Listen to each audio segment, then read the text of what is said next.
നിങ്ങൾ അതിനോട് യോജിക്കുന്നുണ്ടോ? അങ്ങനെ ഒരു പൊൻതൂവൽ എന്ന നിലയിൽ അവകാശപ്പെടാൻ ഇപ്പോൾ പറ്റുന്നുണ്ടോ? കാരണം ഇന്ന് തന്നെ ഏതാണ്ട് ഒരു 24 മണിക്കൂറിൽ താഴെ സമയമെടുത്താൽ ഡെവലപ്മെൻറ്റുകൾ നോക്കിയാൽ നമുക്ക് മനസ്സിലാക്കാം. ഒരു ഘട്ടത്തിൽ ഖത്തറിലും അടക്കം അമേരിക്കയുടെ വ്യോമത്താവളത്തിൽ ഇറാൻ്റെ ആക്രമണം ഉണ്ടാകുന്നു.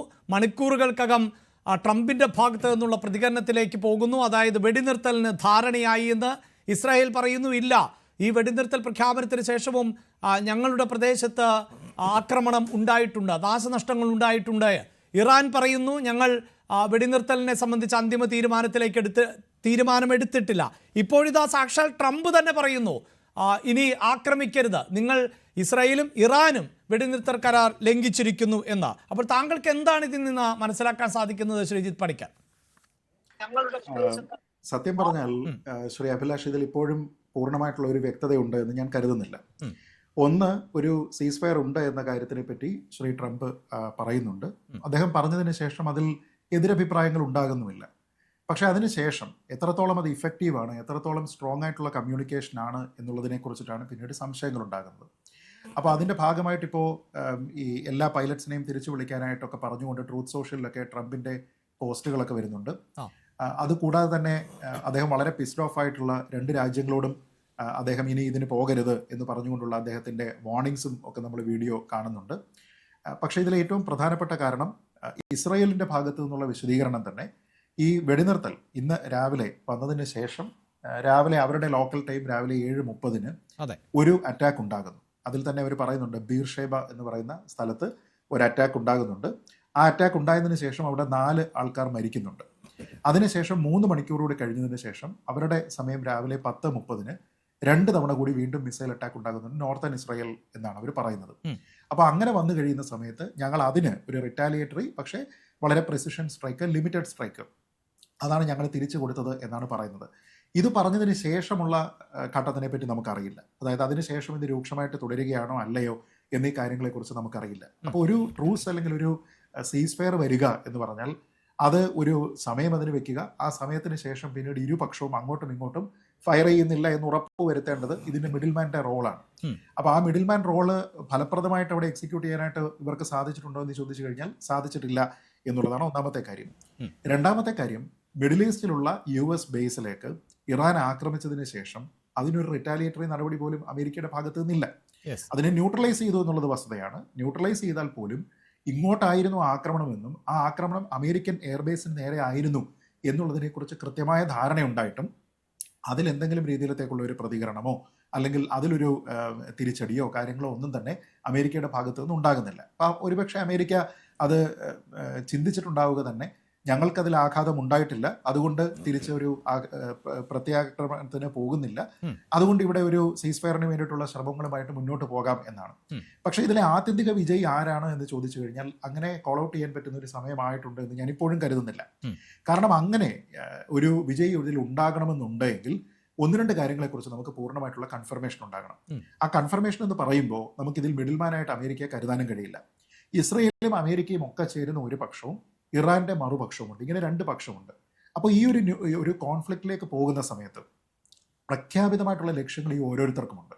അതെന്തായിരുന്നു, ഓരോരുത്തരും ഏത് ഘട്ടത്തിലാണ് ഇടപെട്ടത്, അത് അവർക്ക് നേടിയെടുക്കാനായിട്ട് സാധിക്കുന്നുണ്ടോ എന്നുള്ളിടത്താണ് ഇതിൽ ആര് വിജയിച്ചു എന്ന് നമ്മൾ മനസ്സിലാക്കേണ്ടത്.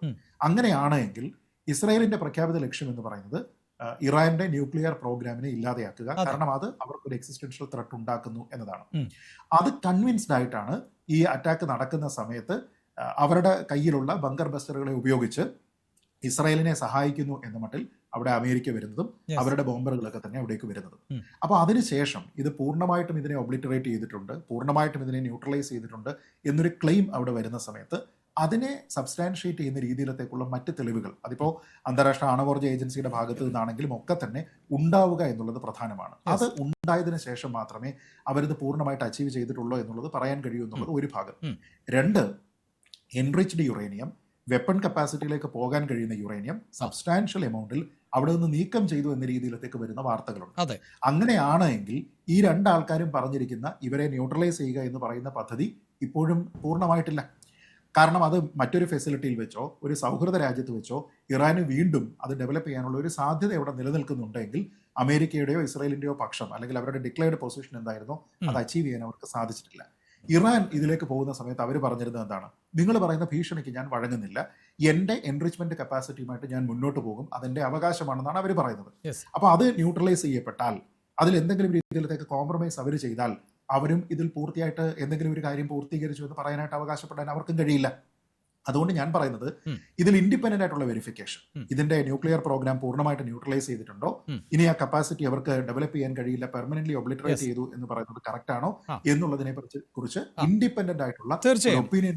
താങ്കൾ ഈ പറയുന്നത് പോലെ ഇതിന്റെ ഒരു ആത്യന്തികമായ റിസൾട്ട് എന്ത് എന്നത് ഇനിയും കാത്തിരിക്കേണ്ടതാണ്. പക്ഷേ അവിടെയാണല്ലോ ഡോക്ടർ മോഹൻ വർഗീസ് സൂചിപ്പിച്ച ഒരു കാര്യമുള്ളത്. അപ്പോൾ അമേരിക്കയെ സംബന്ധിച്ചിടത്തോളം, പ്രത്യേകിച്ച് ഡൊണാൾഡ് ട്രംപ് എന്നതൊരു മിടുക്കനായ ബിസിനസ്മാൻ കൂടിയാണ് എന്നത് നമുക്കറിയാം. ആ കണ്ണുകൾ കൂടി കണ്ടുകൊണ്ടുള്ള ഒരു ഇടപെടലും ചില ഡ്രാമകളുമാണോ ഡൊണാൾഡ് ട്രംപ് ഇതുവരെ നടത്തിയത് എന്ന സംശയം കൂടിയാണ് അദ്ദേഹം മുന്നോട്ട് വെച്ചത്. ട്രംപ് ഒരു ഡ്രാമ കളിക്കുന്ന ആളാണ് എന്ന കാര്യത്തിൽ തർക്കമില്ല. അത് എനിക്ക് തോന്നുന്ന ഈ പാനലിലുള്ള എല്ലാ ആൾക്കാർക്കും ഏകപക്ഷീയമായിട്ട് അറിയാവുന്ന കാര്യവുമാണ്. അദ്ദേഹത്തിന് പലപ്പോഴും ഒരു പ്രീ പ്ലാൻഡ് ആയിട്ടുള്ള ഒരു സ്റ്റേറ്റ്മെന്റ് പോലും, US പ്രസിഡന്റ് ഇറക്കുന്ന ഒരു സ്റ്റേറ്റ്മെന്റിന്റെ മൂല്യം എന്താണെന്ന് അറിയാവുന്ന ഒരാൾ പോലുമാണോ അദ്ദേഹം എന്ന് എനിക്കറിയില്ല. കാരണം അദ്ദേഹം പലപ്പോഴും വളരെ കാഷ്വൽ ആയിട്ടുള്ള, വളരെ കോൺവെർസേഷണൽ ആയിട്ടുള്ള ലാംഗ്വേജ് ആണ് പല കാര്യത്തിനും ഉപയോഗിക്കുന്നത്. ഇന്നും അദ്ദേഹത്തിന്റെ പല പ്രതികരണങ്ങളും ആ രീതിയിൽ നമ്മൾ കണ്ടതാണ്. ഒരുപക്ഷെ അബൂബക്കർ അൽ ബാഗ്ദാദിയെ വധിച്ചു എന്ന് പറയാൻ വേണ്ടിയിട്ട് അദ്ദേഹം നടത്തിയിരുന്ന ഒരു പ്രസ്താവന, അത് ഉണ്ടാക്കുന്ന ആൾക്കാർക്ക് ഉണ്ടാക്കുന്ന ആശ്വാസത്തിനേക്കാൾ ഉപരി ഒരു കോമഡി പീസ് പോലെയാണ് ആൾക്കാർ അതിനെ കണ്ടത് എന്നുള്ളത് നമുക്കറിയാം. അപ്പൊ അങ്ങനെയുള്ള ഒരാളാണ്. അദ്ദേഹത്തിന്റെ പ്രസ്താവനകൾക്ക് എത്രത്തോളം വെയിറ്റ് ആണ് നൽകേണ്ടത്, അദ്ദേഹം ഈ പറഞ്ഞിരിക്കുന്ന പ്രസ്താവന പൂർണ്ണമായും ശരിയാണോ എന്നുള്ള കാര്യത്തിൽ സംശയമുണ്ട്. കാരണം അദ്ദേഹത്തിനെ പോലെ അല്ലാതെ പ്രതികരിക്കുന്ന ആൾക്കാരുണ്ട്. ഇപ്പൊ JD വാൻസിനെ പോലെയുള്ള ആൾക്കാർ കുറച്ചുകൂടി റെസ്പോൺസിബിൾ ആയിട്ട് സംസാരിക്കുന്ന ആൾക്കാരാണ്. അവർ പറയുന്നത് എന്താണ്? Iran is no longer capable of creating nuclear weapons എന്നാണ് പറയുന്നത്. അദ്ദേഹം ഫോക്സ് ന്യൂസിന് കൊടുത്തിരിക്കുന്ന ഒരു ഇന്റർവ്യൂവിൽ അദ്ദേഹം പറഞ്ഞിരിക്കുന്നതാണ്. പക്ഷെ അങ്ങനെയാണ് എങ്കിൽ, അവിടെ നിന്ന് എൻറിച്ച്ഡ് യുറേനിയം മാറ്റിയിട്ടുണ്ടെങ്കിൽ ഈ നോ ലോങ്ങർ എന്ന് പറയുന്ന കാര്യത്തിന് പുറത്തേക്ക് വീണ്ടും ഒരു സസ്പെഷൻ അവിടെ നിലനിൽക്കുകയാണ്. അപ്പൊ ഞാൻ പറയുന്നത് അമേരിക്കയുടെ വാണിജ്യ താല്പര്യങ്ങളുണ്ടാകും, അമേരിക്കയ്ക്ക് ആ മേഖലയിലുള്ള താല്പര്യങ്ങളുണ്ടാകും, മറ്റു താല്പര്യങ്ങൾ, ഒരു റെജൈം ചേഞ്ചിന് വേണ്ടിയിട്ടുള്ള ഫ്യൂച്ചർ ഡിസ്കഷൻ ആണെങ്കിൽ പോലും അവർക്ക് മറ്റു പല താല്പര്യങ്ങളും ഉണ്ടാകും. പക്ഷെ ആ താല്പര്യം പൂർത്തീകരിക്കുന്നത് എവിടെയാണ്? ആ താല്പര്യം പൂർത്തീകരിക്കണമെങ്കിൽ ഒന്നാമത് അവരെ പൂർണ്ണമായിട്ടും ഇപ്പോഴത്തെ അവരുടെ ന്യൂക്ലിയർ കേപ്പബിലിറ്റിയെ ന്യൂട്രലൈസ് ചെയ്യണം, അല്ലെങ്കിൽ അവർക്ക് വിധേയമായി അത് ചെയ്യാവുന്ന രീതിയിലത്തേക്കുള്ള ഒരു ധാരണയിൽ ഇറാനെ എത്തിക്കണം. അല്ല എങ്കിൽ അവരുടെ ഒരു റെജൈം ചേഞ്ചിന് മുന്നോട്ട് പോകണം. ഈ രണ്ട് കാര്യങ്ങളിൽ ഒന്നെങ്കിലും സാധ്യമാണ് എന്ന് പൂർണ്ണമായിട്ടും ഉറപ്പിക്കാൻ കഴിയാതെ അമേരിക്ക അവരുടെ ഇൻട്രസ്റ്റുകൾ പൂർണ്ണമായിട്ടും നേടിയെടുത്തു എന്ന് നമുക്ക് പറയാൻ കഴിയുമെന്ന് എനിക്ക് തോന്നുന്നില്ല. അവിടെ ഡോക്ടർ മോഹൻ